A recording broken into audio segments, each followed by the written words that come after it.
so I'm going to kick this off. I got a little script I'm going to talk about real quick. So good evening, everyone. My name is Carmen Holland. I'm honored to serve as your moderator tonight. Thank you all for being here for what we believe is an important and timely conversation.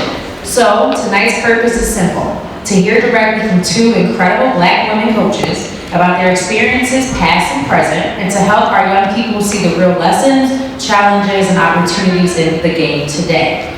We'll talk openly about the evolution of coaching in Philadelphia, the barriers that existed then and now, and the changing expectations for coaches and the type of players that succeed in today's landscape.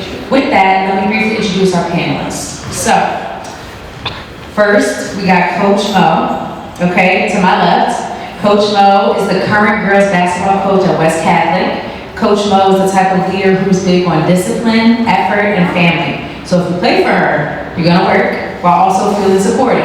She's focused on building West Catholic back into a program people respect, not just because of wins, but because of how the girls carry themselves in school, the community, and in life. When Coach Mo talks, she's speaking from real experience, so I need y'all locked in. Now, also, Coach Mo was the first African-American basketball coach at Lower Marion High. You know, we both went in 16, 17, 18, 20, right?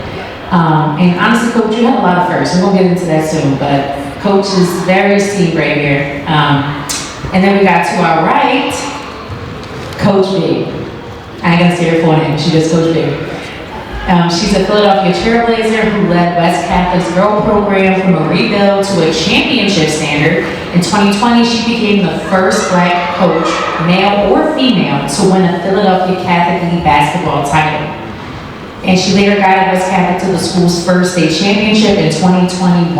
So beyond wins, she's known for mentorship, leadership, and advocacy, using basketball to develop confident, resilient young women and impact the broader community. So let's get another round of applause for our coaches, guys. All right, so just to kind of kick it off, who in this room wants to play basketball at a high school level? Who wants to play basketball at a level higher than high school? Who wants to play basketball in the WNBA? Okay, cool. Now, who thinks that they have a direct impact on getting to that goal? I don't understand. I don't know how. So, like, do you think you are the soul, like, your actions are going to contribute directly to you getting there?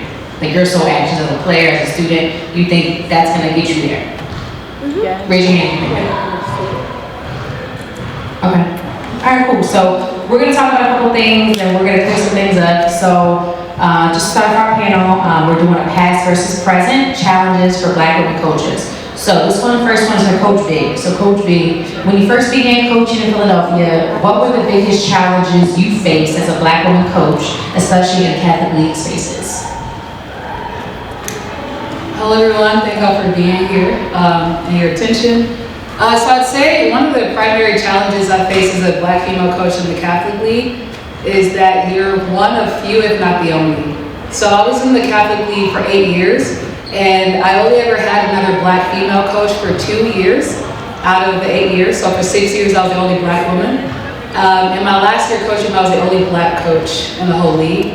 And so a lot of times when you're the only, and I don't know how many of y'all, this is your situation in classes or anything that y'all do, it feels like you're swimming upstream because people do not understand your reality, and it feels like you always have to justify yourself.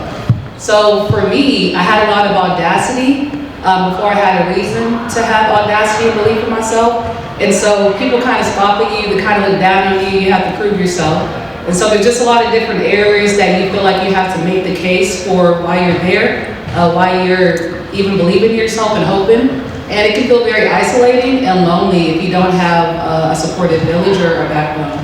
So I would say the isolation, I would say people second guessing you, laughing at you, and not thinking that you're worthy of your dreams. So the section of Coach Mo, what would you say those same challenges still exist today, because you're currently coaching, and what has improved and what still shows up in a different form? So currently, I am the only African-American female coach for the PCL. So I'm gonna say that again, I am the only African-American coach at the PCL. And the reason why I say that is that that's basically how it looks. You know, it is what it is. And the reason why is you go other places and you see how many African American males that you have to compete against. You also question, where are the other African American females? Where are they at? You know, coming up, you wanted to try to play for somebody that kind of also looks like you, because you can share those experiences. So I would say that right now the difference is that I came from the Del Valle. If anybody knows Del Valle, in District 1, that's Delaware County area. Now I'm in the PCL. In the Del Valle, you do see a lot of African American females or males in general. But it was different coming over to the PCL and not seeing as many people that look like me. So I would just say there is no change. When Coach B was at West Catholic, she was the only African American female. Now I'm the only African American female, so there is no change according to that. And to follow up with that, Coach B, what did you feel you had to prove first when you were in your coaching career? Your IQ, your leadership, or your right to be in the room? Yeah, I would definitely say my right to be in the room. It really made me happy to see so many hands go up when you say you want to play beyond like high school. And so many people that want to play in the WNBA, I sincerely wish you well. Because I'm kind of dating myself, but like the WNBA was like a new thing when I was y'all's age. I was like, what is this? And I'm from Houston, so the Comets, you know, not to brag, I know y'all getting y'all team in 2030, but the Comets won 4 championships in a row, right? Back to back to back. So I was a kid watching it, but for me, I was never like, this is gonna be me. It was just nice to finally see professional women athletes on the screen, because I was familiar with like, Hakeem Olajuwon and, you know, like Kenny Smith, all the men, but it was nice to see me. So when I'm coaching, like, I love sports, and sports is very male dominated, and there's a certain way that men and boys operate that women and girls don't, right? And so oftentimes it feels like people would ask me if I was like someone's assistant, I'm the head coach. I had a referee, you know, assume that my white assistant coach was my head coach, just stuff like that. I'm sure if I had a male assistant coach, people would assume that he was the head coach. And these are things that are still happening in 2026. Even when you go to Max Preps, they have since corrected it. But Max Preps used to have it say basketball and then girls basketball, right? As if basketball is the standard.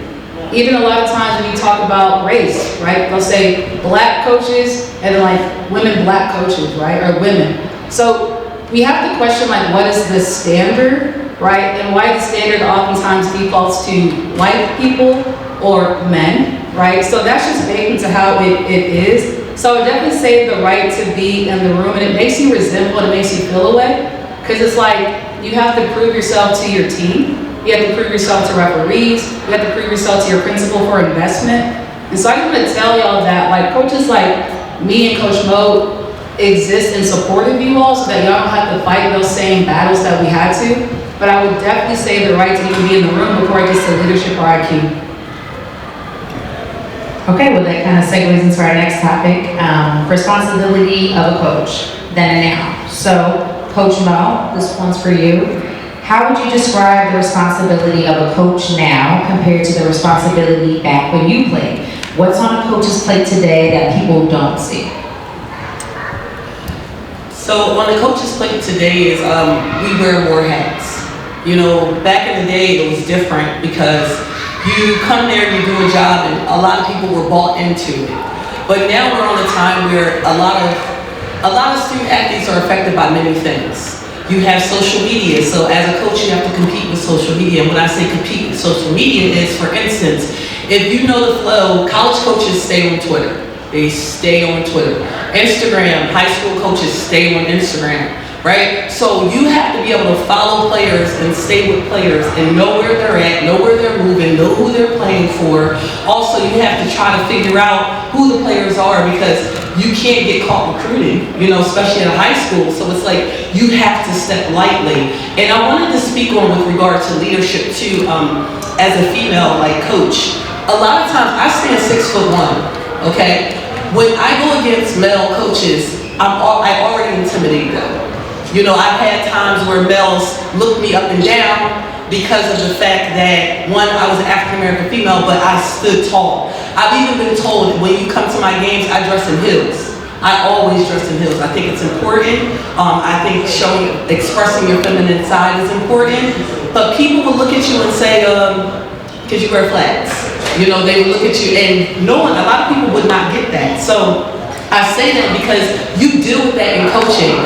You deal with the fact that being African American female, you beat males that aren't African American. So I wanted to chime in and say that. But the big difference is you have a lot of pieces to pick up. Now, parenting has changed. So coaches have to really be involved with the parents. You know, for instance, in my program, we have monthly meetings. A lot of times back in the day, it used to be, we don't want to deal with parents because parents are out of control, or parents would drop their kids off and say they're yours. Now it's different. Parents are a little more hands-on. Also, you got to deal with regard to NIL. NIL is another thing that's definitely coming in the high school space. A lot of these young ladies they're coming with brands. Like, for instance, I'm a USA basketball coach. I coach USA U16 court coach. So if anybody knows like Tatiana Griffin, OJ, all those like Special K, they come with brands. So you gotta understand, like for instance, if your school is sponsored by Nike and that kid wears Puma, well that kid can only wear Puma. You gotta understand what's behind that. You know, there's a lot of things that come with it as a coach nowadays versus it's not just get out there and coach. You have to understand the emotional intelligence of student athletes. You have to understand psychology. I read a lot of psychology books. So as a coach, you really have to be in tune with the players, with the parents, and your program. And to follow up, Coach B, so do you feel coaching young people has become harder or easier, and why? When I was a teenager, I didn't know how hard teenagers are. Teenagers are really hard. Who's a teenager here? Y'all like young? Do y'all think y'all are hard? Like, what are you talking about? Right? Exactly. I know you get. Yeah, I can tell. Yeah. No, it's you. It's hard to coach kids. Period, because kids only respond if you really care, right? If a coach is just trying to get you to make a layup or make a shot, players can tell. And so y'all have to imagine if you have a team of 15 people, that's one coach to 15 kids that all have unique personalities, all have different work realities at home, all have different parenting styles. I got away from saying parents when I talk to my kids, because a lot of my kids didn't have their parents at home. They had guardians. They were with auntie, grandma, right? So it's like, as a coach, you have to be able to adjust to the realities of individual players as well as your team as a whole, and that takes a lot of skill. So I don't know if it's necessarily easier or harder. I would just say that each kid deserves attention as an individual, and then also to know their role in the collective. Okay, so we're going into the next topic. I want to ask the crowd. So, can anyone tell me what, in your mind, what makes you a successful player, like on a championship team? Like, what would that look like to you? Does anybody know? Anybody ever won a championship with your grade school or, you know, your middle school? Like, if you were on a championship team, what kind of player do you think you need to be? Can anyone answer that for me? Any qualities you feel like you should have if you're on a championship team? I mean, something right here. Leadership. Leadership? All right, cool. Anybody else? Defense. Defense? Anybody else? Supporting. Supported? Supported? Okay. Great. Able to control your emotions? Okay. Talk on the court? Hustle? Maturity? Playmaking? Okay, cool. Anybody else? Being coachable. Being coachable? Effort? Okay. Anybody else? Those are all really good adjectives on here. Okay, so that's your perspective. So the next question is to Coach B. What does a successful player look like on a championship team? Because you've coached many championship teams. I've coached championship teams and I've gone up against championship teams. So I just want to give respect to Maymay, Coach Maymay and Najee, because y'all really have some amazing coaches amongst you, and these were some very powerful players. There's some people that would say when I was coaching, I was like a drill sergeant. I don't know what they're talking about. But what I know is that you have to have discipline. Y'all's answers are great. People cannot be on different pages, right? So just some examples. When we ran, if anybody's feet was on the baseline, we'd have to do it again. Your feet needs to be behind the baseline, even if it's a centimeter. If anybody forgot their practice uniform, they would run until they threw up. Don't forget your practice uniform. If you're on time, you're late. You need to be early, right? No jewelry, no problems in school or at home. This is baseline. These are baseline expectations, right? Because again, imagine if you're trying to win a championship and you have to argue, right, about simple things, basic things. Coach, I don't want to do this drill. Nobody asked you what you want to do. Do you want to win? And one of the things I always try to tell people is winners and losers have the same aspirations. Everybody wants to win. It's the people that have the processes, systems, and discipline to actually get there that actually achieve it. So back to your question. If you want to be on a championship team, you have to recognize that you are a contribution to the greater good. And there's a level of trust that has to happen with your teammates, with your coach, and with yourself. Anyone that's like me, you're not going to win because this is not tennis. It's not one-on-one, right? You have to find yourself, lending yourself into the whole operation. Otherwise, you become a barrier to the success that you're looking for and also your team. And then Coach Mo, how have things like social media, highlight culture, and constant basketball exposure changed the mentality of young athletes? Your experience. Social media has given people a fake sense of that they think they're good because they put a highlight reel up. We spend time watching highlight reels. And highlight reels, I don't spend a lot of my time watching them because you're only showing me a percentage of your game. I need to see your full game. I need to see your highs and your lows. I need to see your mistakes because I want you to understand that mistakes equal success. And if you're willing to accept your failures, that tells me you're ready to compete. But if you're not willing to accept your failures, then you're not ready to compete. Everybody can show them making a shot, but tell me how many shots you took before you made the one. A lot of people don't show that on social media. Social media is a false sense of advertisement. Show me your normal day routine. What do you do every single day in your training? I like watching videos like that. Kids were, hey, this is Layla. I wake up 6 o'clock in the morning. This is what I do. This is how I start my day. These are the things I eat. This is the workout I'm doing. Show me glimpses of the day. See, nobody shows the hard work. They just show the success. And at the end of the day, I'm going to tell you this right now. As a coach, I don't want to know about just your success. I want to know how'd you get there. Because you're going to ask me the same thing when you play for me. You look at how did the coach get there? Was the coach successful in their journey? So the same thing with you, I want to know your highs and lows. So social media helps you, but it also gives you a false sense because if you're only showing a piece of what you do and you're not consistent, another thing I want to say is this, who do you follow? You got to ask yourself that. Are the people you follow on social media adding value to what you do? If you follow people that are not adding value, that's another thing. That's why I dislike the word followers, because it should be more so influence because of the fact we're impactor. Because if you're following somebody, that person should add value to you. You know, why are you following? You're following them for a purpose. So a lot of our youth look at athletes they follow people that don't bring value. So I think that's what social media has done. It has given some people a false sense of advertisement or thinking that, okay, if I just show this part, coaches will buy in. And I think that's not the case. You got to really put in the work, really show that you're doing the work, and also tell your story. Every last one of you have a story to tell. So that's what I would say about social media.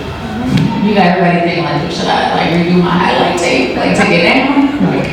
No, don't read No, can I just say something? Listen, highlights are not bad. They're not a bad thing. You're showing your greatest moments, right? But think about it. Do you have bad moments? Right? Everybody has a bad moment. But a lot of people don't want to share the bad moment. As a coach, I need to see your bad moment. Because that's how I help you with correction. That's how I help you grow. So that's what I'm trying to say. Continue. Show your greatness. But don't forget to show where you lack as well, because that's what coaches look for. Man, she had a little emotional breakdown here. Can she be coached out of that? She had an emotional breakdown. Can she be coached out of that? She missed 5 shots in a row. How do I bring her back? Where's her mental mindset at that point? So these are the type of things that coaches look for. Thanks, Coach. to move on, I'm gonna ask this to them also. So, this is gonna be, I think, a question everyone's gonna say yes to, but who in this room is a student athlete? Everyone's in school, right? Okay. So tell me, what are your biggest challenges you feel like being a student athlete? Like, what's the hardest part about playing ball and going to school?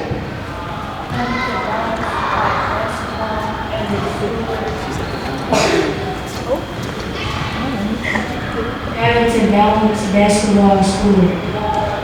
Anybody else? Time management.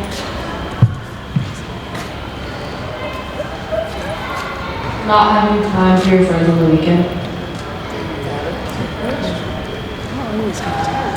Keeping up your grades.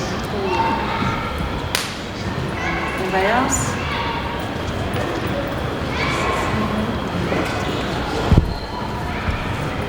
Overthinking. Anybody else? Thank you. Okay, so we heard what the athletes said. So coaches, Coach Mo, what are the biggest challenges, or were the biggest challenges in supporting student athletes today?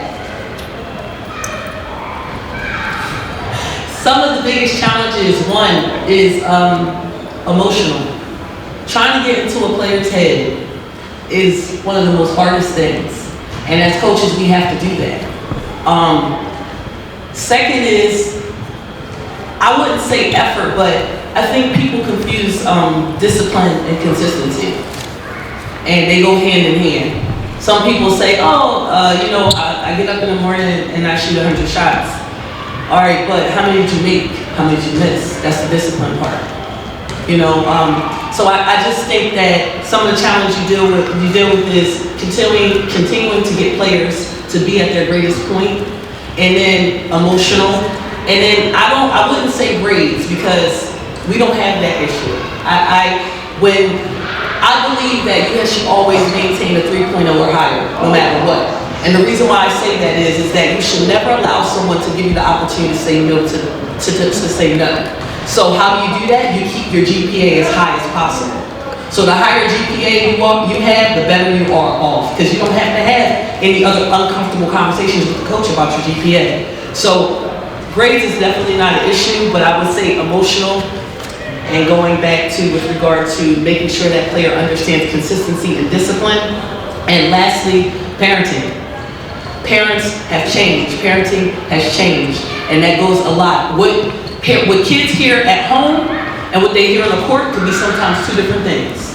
If the message is not aligned, then therefore you're going to have an unbalance between the player, the parent, and you. So those are the three things I would say. And then there's a follow-up for you. Again, back to back. What do you wish translated with student athletes today from when you were in their shoes? So when you were playing, what do you think is different, or you want to translate better today? I would like players to watch the game more, have a better understanding of the game.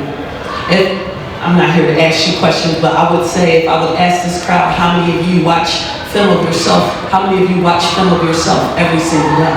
Raise your hand. And this is what I'm saying the issue of today is, because even at this age, every single day, I don't care if it's 10 minutes, I don't care if it's 15 minutes, you must watch your game. That's how you get better. If you follow this game and you watch WNBA players, that's all they do is watch their game. You gotta learn, how will you know how to counter certain moves? How will you know how your defense is? Like, you have to become obsessed with yourself. As much as you say that you're obsessed with this game, be obsessed with you. So that's what I would say. Okay, so moving on to message to middle school students. So, Coach Mo, how would you go about supporting a family in selecting a high school program? In selecting a high school program, there are a few things that you should look at. First and foremost, I'm big on academics. That's one.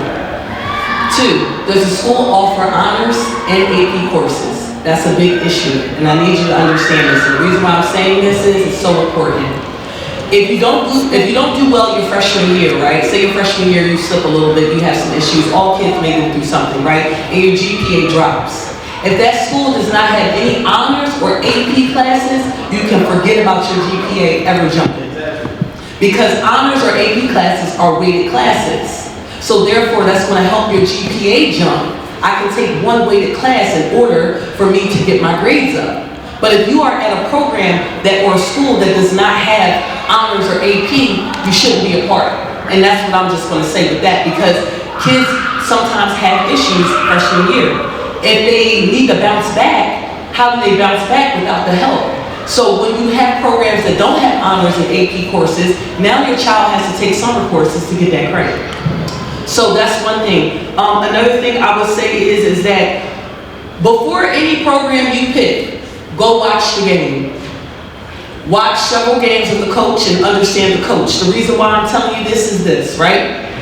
I am not the same coach when I'm losing. I have a different type of temperament. You have to know, can you withstand that temperament?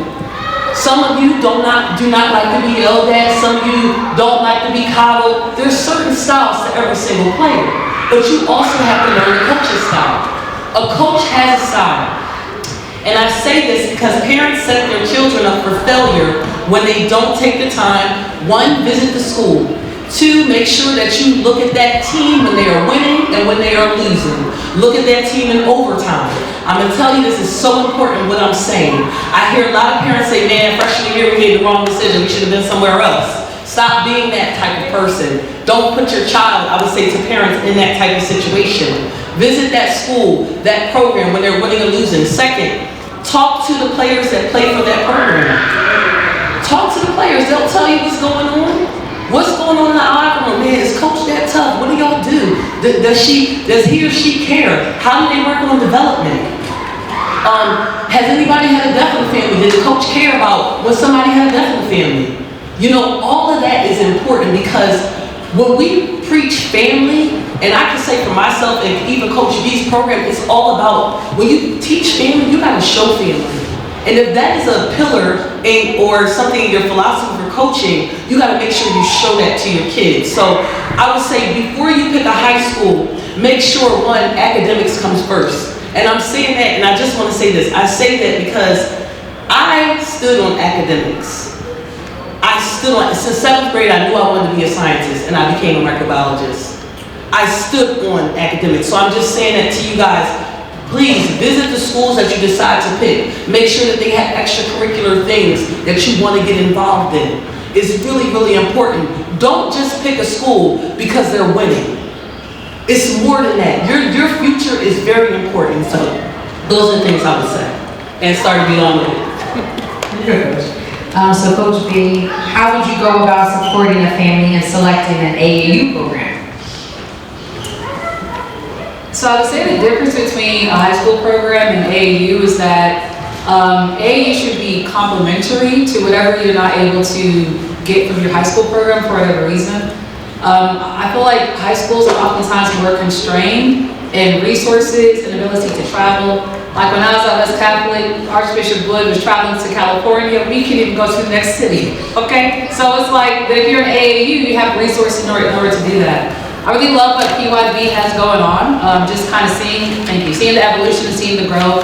It seems like a wrap around, comprehensive, just community, right? You should be looking for that.